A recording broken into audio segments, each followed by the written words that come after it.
Resuming debate, reprise de débat, l'honorable député d'Outremont.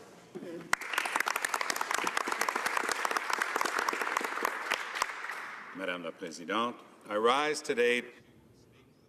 Je prends la parole pour m'exprimer sur la motion qui demande à la Chambre d'appuyer la décision du gouvernement de ratifier l'accord de Paris au terme de la Convention 4 des Nations Unies sur les changements climatiques signée par le Canada à New York le 22 avril 2016. Bien entendu, les néo-démocrates vont appuyer la ratification des accords de Paris, mais on s'en voudrait de ne pas aussi reconnaître toute la déception que cela représente pour tous les Canadiens qui sont d'avis que le Premier ministre a changé son fusil d'épaule. Les Canadiens voulaient assurer un avenir sûr pour leurs enfants et leurs petits-enfants. Et pour les Canadiens qui le savent, ils s'attendaient à ce... Pour la plupart des Canadiens, ils savent qu'une réduction radicale des émissions de gaz à effet de serre est la seule façon de changer la donne. Mais plutôt que de respecter et d'honorer leurs promesses et leurs obligations envers les générations futures, le gouvernement a adopté les objectifs conservateurs du gouvernement précédent. Ainsi, il ne satisfera pas ses engagements de Copenhague. Et avant cela, il y a eu encore un échec libéral de ne pas satisfaire les cibles de Kyoto. Tragiquement, cela signifiera que nous ne parviendrons pas à nous en tenir à une augmentation de la température de 1,5 degré. Parce que le Canada n'a toujours pas de plan national de réduction des gaz à effet de serre. Et les libéraux n'ont pas pris les mesures nécessaires pour satisfaire ces cibles ici, pour s'acquitter de leurs obligations internationales. Et cela inclut l'annonce sur la tarification du carbone d'hier. Ce que l'on peut garantir avec une taxe sur le carbone, c'est une augmentation des impôts et des taxes. Mais on ne peut pas garantir que cette taxe sur le carbone va réduire les émissions de gaz à effet de serre. La seule façon d'y parvenir, c'est avec un système de plafonnement et de tarification, si on veut désinciter les gens à émettre des gaz à effet de serre. Mais le Canada a le meilleur système fonctionnel pour la réduction des émissions de GES. Et c'est le plan de réduction des GES qui avait été proposé pour les pluies acides, pas tant le changement climatique à l'époque. À l'époque, on était aux prises avec le dioxyde de soufre plutôt que le CO2. À l'époque, le gouvernement libéral avait dit qu'il ne voulait pas augmenter les impôts. C'est un enjeu qu'ils connaissent bien. Vous savez ce qui s'est passé lorsque le Canada et les États-Unis ont décidé d'imposer un système de plafonnement et de tarification pour limiter la production de dioxyde de soufre? Eh bien, ça a permis de limiter les pluies acides parce que des compagnies comme IMCO, par exemple, ont dû faire un choix. Il fallait qu'ils achètent des crédits d'émission de SO2 ou de payer une taxe. C'est à cela qu'incite un système de plafonnement et de tarification. À l'heure actuelle, le Canada ne fait que prolonger le plan conservateur, ce qui ne parviendra pas à entraîner de véritables changements pour les générations futures. C'est la raison pour laquelle nous partageons la déception de bon nombre de Canadiens qui espéraient avoir un vrai changement, notamment sur la réduction des gaz à effet de serre. Mais ils se rendent compte que ce qu'ils obtiennent, c'est ce qu'ils auraient eu avec Stephen Harper. On a adopté des cibles complètement inadéquates des conservateurs de M. Harper. Ces cibles ne respectent même pas les engagements de Copenhague, brisent la promesse faite par le ministre de l'Environnement à Paris, soit celle d'une augmentation maximale de température de 1,5 degré Celsius. Le Canada n'a toujours pas de plan national pour la réduction des gaz à effet de serre et donc les libéraux n'ont rien fait pour prendre les mesures nécessaires pour atteindre les cibles ici au pays. Bien sûr, tout progrès en matière est un pas dans la bonne direction, mais l'annonce d'hier ne peut pas intervenir assez rapidement pour produire un résultat de réduction, et ce ne sont pas les cibles de Stephen Harper qui vont nous permettre d'y arriver. Selon le dernier rapport d'Environnement Canada, publié en février, le Canada est encore en voie de rater les faibles cibles établies par Stephen Harper pour 2030. Avec les libéraux, on va rater les cibles de Stephen Harper pour 2030. Et ça, c'est en date d'hier par une source neutre, Environnement Canada. L'annonce donc faite hier par le Premier ministre ne va pas réduire cet écart. Et les cibles ne suffiront pas à nous aider à atteindre nos engagements internationaux pris en application de l'accord de Paris. I was listening attentively to my colleague. J'écoutais attentivement ma collègue de la Colombie-Britannique. Elle a dit ce que comptait faire le gouvernement fédéral pour réduire les émissions du gouvernement fédéral, la flotte de véhicules et le parc immobilier du fédéral. Mais ce n'est pas la question de la flotte de véhicules du gouvernement fédéral. Le gouvernement du Canada a signé un accord qui exige de sa part de réduire les émissions de gaz à effet de serre de l'intégralité du pays. C'était intéressant d'entendre la députée nous parler des différentes activités qu'on allait faire au fédéral. Mais ce que exige l'article 4 de l'accord de Paris, c'est un effort pan-canadien et qui touche à toute l'économie pour réduire les émissions de GES. Elle a passé 3 ans à titre de ministre de l'Environnement de la Colombie-Britannique. Elle l'a indiqué tout à l'heure. À l'époque, nous nous étions croisés. Moi, pendant 3 ans, j'étais le ministre de l'Environnement du Québec. Et pendant ces 3 années, dans la plus grande province du Canada selon le territoire et la deuxième selon la population, nous avons été en mesure de réduire les émissions de GES parce que nous avions un plan qui touchait toute l'économie. C'est ce qui arrive lorsque l'on utilise les ressources d'un gouvernement pour obtenir des résultats positifs d'avenir. Ce que d'autres ont fait et que les libéraux continuent à faire, c'est de tenter de s'en servir à des fins de relations publiques. Je n'oublierai jamais mon ancien camarade de classe, Eddie Goldenberg, qui a fait quelque chose d'assez inhabituel pour un libéral. Il a dit la vérité. Ce qu'il a fait, c'est qu'il a expliqué que lorsque les libéraux ont signé le protocole de Kyoto, ils n'avaient pas de plan.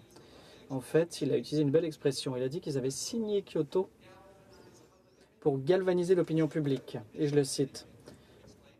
Cela explique, à ses yeux du moins, le fait que sous les libéraux, après avoir signé Kyoto, on avait raté nos cibles de 30%. En fait, on avait l'un des plus piètres bilans dans le monde pour ce qui est des augmentations des émissions de GES. C'est l'un des seuls pays qui était pire que nous, c'était le Kazakhstan. Alors si ça réconforte le gouvernement pour ce qui est de s'acquitter de nos obligations internationales, eh bien franchement, ce n'est pas mon cas.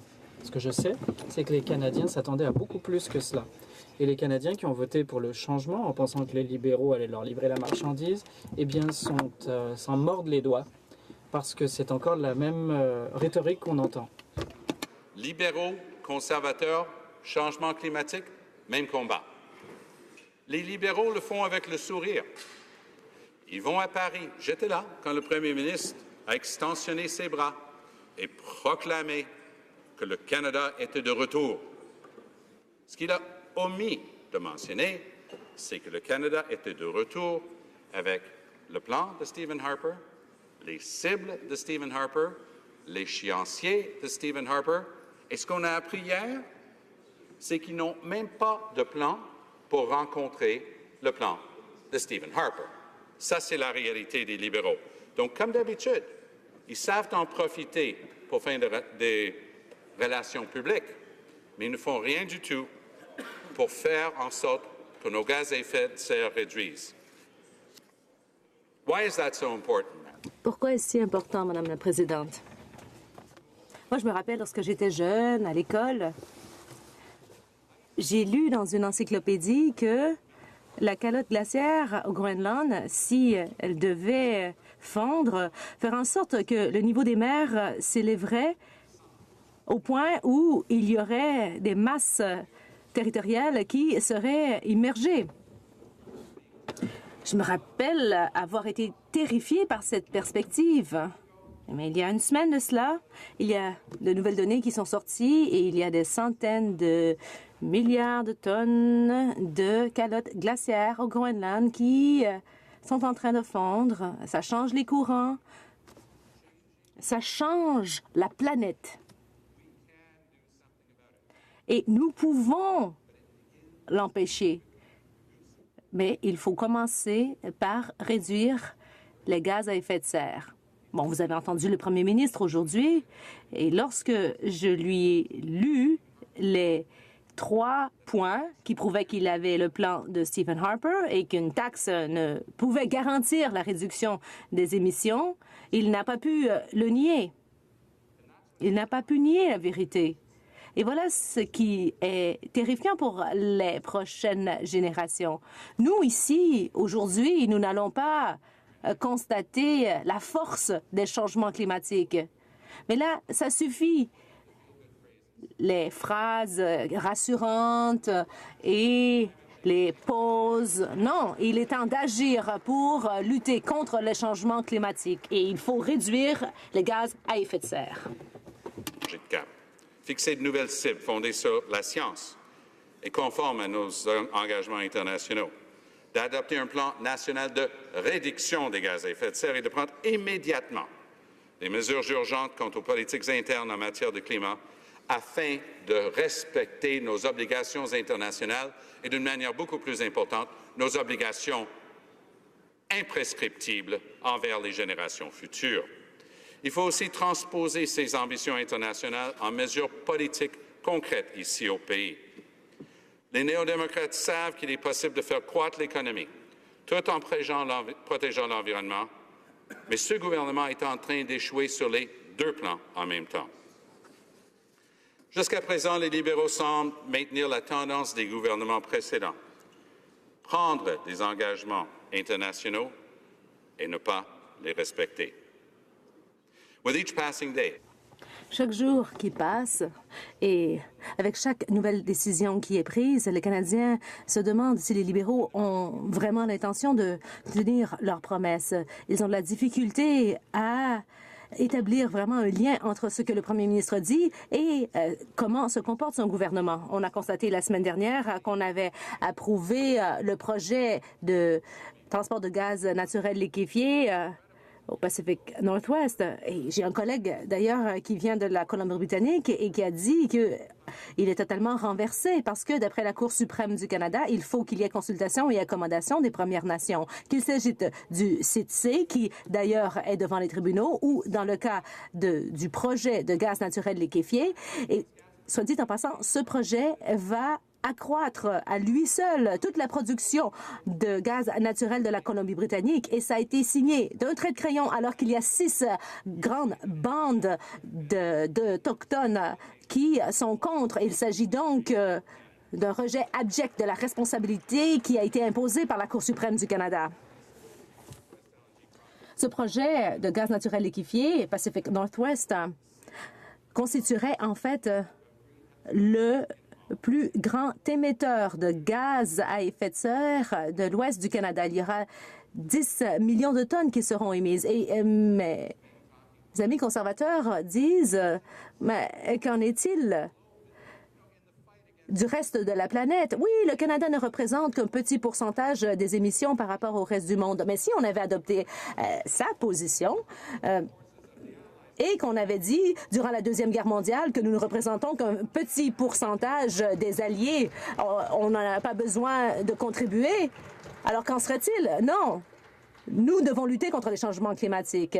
Les libéraux ont promis une nouvelle relation avec les Premières Nations et je me rappelle que le premier ministre a passé 3 minutes à l'aéroport de Vancouver la semaine dernière. Il était tout près de ceux qui vont être touchés par cette décision. Cette décision qui ne fait suite à aucune consultation adéquate. Mais les libéraux avaient dit qu'ils allaient régler le problème des évaluations environnementales, mais en fait, ils ne l'ont pas fait. Ils ont repris les mécanismes des conservateurs et ils n'ont pas protégé les habitats qu'ils avaient promis de protéger. Voilà 4 promesses rompues en une seule décision. Madame la Présidente, voilà l'échec des libéraux à respecter les Premières Nations. Et voilà pourquoi nous sommes les seuls en cette Chambre à vraiment défendre des intérêts importants comme la lutte au changement climatique.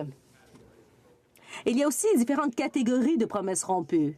Ils avaient promis de restaurer la livraison du courrier à domicile au Canada. Mais là, ils affirment qu'il s'agit d'une catégorie spéciale et en fait, ils ne se rappellent même pas avoir fait cette promesse. Durant la campagne électorale, ils avaient promis de nouvelles cibles et, bon, après l'élection, ils ont dit qu'en fait, qu'il s'agit d'une nouvelle séquence de cibles qui sont similaires à celles de Stephen Harper. Marqueront bientôt leur premier anniversaire au pouvoir, sera marqué par des promesses brisées et des échecs en ce qui concerne les enjeux importants, comme la lutte contre les changement climatique.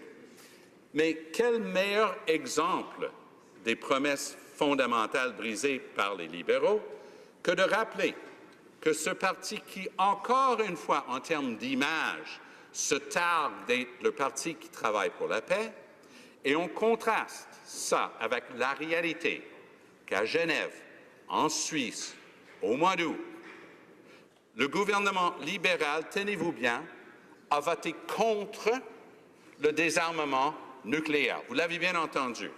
Donc, c'est un autre exemple de paroles brisées par les libéraux, et ça ne fait pas encore tout à fait un an qu'ils sont là. Mais c'est fondamental. On l'a vu avec les libéraux pour Kyoto, qui l'ont signé pour la fin des relations publiques. On l'a vu avec Copenhague, avec les conservateurs. Et on a vu les importantes augmentations qui sont survenues depuis. N'oubliez pas que depuis 1993, les libéraux fédéraux promettent de l'action en matière de changement climatique. Jean Chrétien a utilisé ça pour se faire élire en 1993. Mais ils l'ont encore utilisé aux dernières élections pour se faire élire, tellement qu'ils copiaient les positions du NPD. Il y a beaucoup de Canadiens qui se disaient, tant qu'à se débarrasser de Harper, on est aussi bien, on peut se fier à eux autres. Ça fait seulement 149 ans qu'on se fait berner par les libéraux, on va leur donner une ultime chance. Moins d'un an plus tard, ces gens commencent à réaliser qu'ils ont été bernés. Ils commencent à déchanter. Ils sont extrêmement déçus, les gens qui ont voté libéral, de constater que tout ce qu'ils ont, c'est le plan de Stephen Harper, mais avec le sourire. Malheureusement pour les générations futures, ça ne change pas d'un iota la réalité de l'augmentation des gaz à effet de serre et des changements climatiques, Madame la Présidente. Si on dépasse les 2 degrés, on atteint un point de bascule. Le réchauffement aurait des conséquences néfastes et irréversibles sur les écosystèmes, sur l'économie de la planète, mais surtout sur les êtres humains. Mais il est de plus en plus clair que même un danger aussi immédiat et aussi urgent ne suffit pas à faire agir les libéraux au-delà des points de presse, des annonces vides, les phrases creuses, les clichés et les lieux communs. Les néo-démocrates ont toujours défendu des interventions sur le changement climatique et a voulu que le Canada passe à une économie à faible émission en carbone. Et nous allons lutter pour les Canadiens parce qu'on ne peut se permettre de ne pas se joindre aux efforts mondiaux pour lutter contre les changements climatiques. Les libéraux n'ont pas tenu promesse. Il faut qu'ils joignent le geste à la parole. Ils ne peuvent pas continuer de suivre le processus d'évaluation environnementale de Harper, qui était dysfonctionnel. On se rappelle ce qui s'est passé avec Kinder Morgan en Colombie-Britannique. Nous allons mettre en place un programme d'évaluation environnementale et il y aura une réinitialisation des évaluations. Et en Colombie-Britannique, on sait que la promesse n'a pas été tenue. Lorsqu'on approuve un projet comme Pacific Northwest sur le gaz naturel liquéfié, eh bien, ça donne vraiment un exemple de promesse rompue. Comment est-ce qu'on peut en arriver à l'approbation d'un projet alors qu'on ne respecte pas ses obligations de réduction des émissions de gaz à effet de serre? Cela ne peut pas aller de pair, mais même si les libéraux affirment le contraire, on ne peut pas, d'une part, approuver un projet qui représentera le plus grand émetteur de gaz à effet de serre au pays, alors que de l'autre côté, on prétend intervenir pour réduire les émissions de gaz à effet de serre. Ce qu'il faut, c'est avoir un processus crédible pour approuver les projets. Nous avons proposé un amendement à la motion du gouvernement pour qu'il y ait un plan clair avec des cibles mises à jour et des cibles et des objectifs précis pour respecter l'accord de Paris et aussi pour respecter les Premières Nations. Les Canadiens ne veulent plus de promesses creuses. On ne peut plus se le permettre en matière de changement climatique. Les Canadiens méritent mieux. Les néo-démocrates vont continuer de travailler pour que nous ayons un meilleur avenir. Madame la Présidente, en terminant, nous allons toujours nous tenir debout pour de réels changements environnementaux au Canada et ça commence avec un engagement pour réduire les gaz à effet de serre. C'est la seule manière d'endiguer les changements climatiques. Merci, Madame la Présidente.